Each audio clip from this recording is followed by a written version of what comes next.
이 책을 읽고 나서 이승만 전 대통령이 국부로서 옳게 인정받지 못한다는 것은 어느 정도 알고 있었지만 고등학교 교육과정까지 마친 시점에서 이 책을 읽었을 때 이승만 전 대통령의 업적에 비해 역사 교육과정에서 비중이 적고 은밀하게 왜곡되어서 나온 것 같다는 생각이 들었습니다. 따지고 보면 이승만 전 대통령의 사상이 지금의 대한민국을 만들었고 이승만 전 대통령의 자유와 정의를 지키고자 한 강한 신념 덕분에 지금의 자유가 보장되는 나라에서 살 수 있게 된 것인데 그 본질보다 우리나라가 분단 국가가 된 것, 한강다리 폭파 사건 등 이승만 전 대통령에 대한 거짓 누명과 잘못된 오해들에 포커스를 두고 우리나라의 시작과 이승만 정부의 업적과 지키고자 했던 신념이 아직도 공산주의를 지지한 사람들뿐만 아니라 배워가는 학생들에게도 아름답게 평가되지 못한다는 것이 가슴 아픈 일인 것 같습니다. 그리고 저조차도 두루뭉실하게 인식하고 있는 상태에서 역사에 대해 무관심했던 것도 반성하게 되었습니다. 또 자유민주주의와 공산주의의 결과가 이렇게 확연히 드러난 시점에서도 이승만 정부에 대한 감사하는 마음 찾아보기 힘들고 제대로 된 역사를 올바르게 배울 수 없는 것이 안타깝습니다. 그런 면에서 이승만 전 대통령의 업적과 대한민국을 위한 헌신과 노력이 어떠했는지를 핵심적으로 보여주는 이 책은 지금 이 시대에 보이지 않는 민족운동 같은 책인 것 같습니다. 더 많은 사람들이 이 책을 통해 대한민국의 건국 과정에 대한 오해를 풀었으면 좋겠습니다. 이 책을 읽으면서 대한민국의 역사에는 개개인적으로도 배울 것이 많다는 생각을 하게 되었습니다.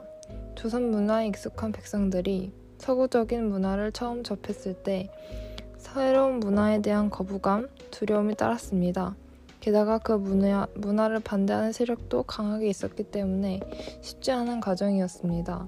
그 과정을 거쳐 지금의 자유가 보장되는 대한민국이 있게 되었습니다. 누구든 새로운 환경과 감정의 변화에는 혼란스러워합니다.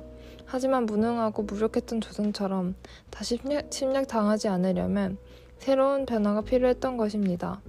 지금도 계속 발전하고 변하는 세상 속에서 아직도 우리는 옛날의 것을 고집하며 새로운 것을 도전하기 꺼려하는 모습이 있습니다.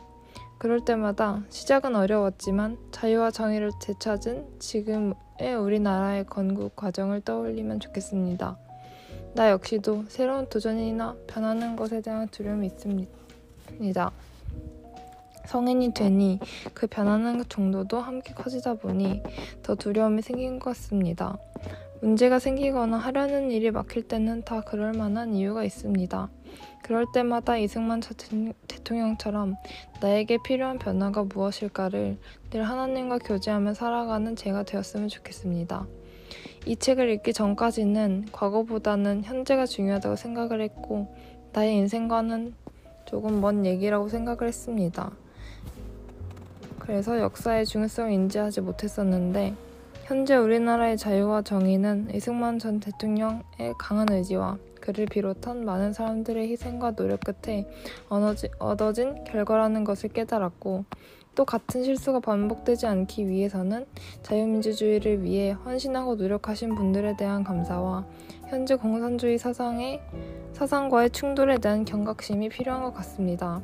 또 역사를 바로 알아야 하는 것은 공산주의 사상에 넘어가지 않을 것에 대한 자신감에서 멈추는 것이 아니라 자신만의 올바르고 확신에 가득 찬 역사적 신념으로 공산주의에 맞서 싸울 수 있어야 한다고 생각합니다.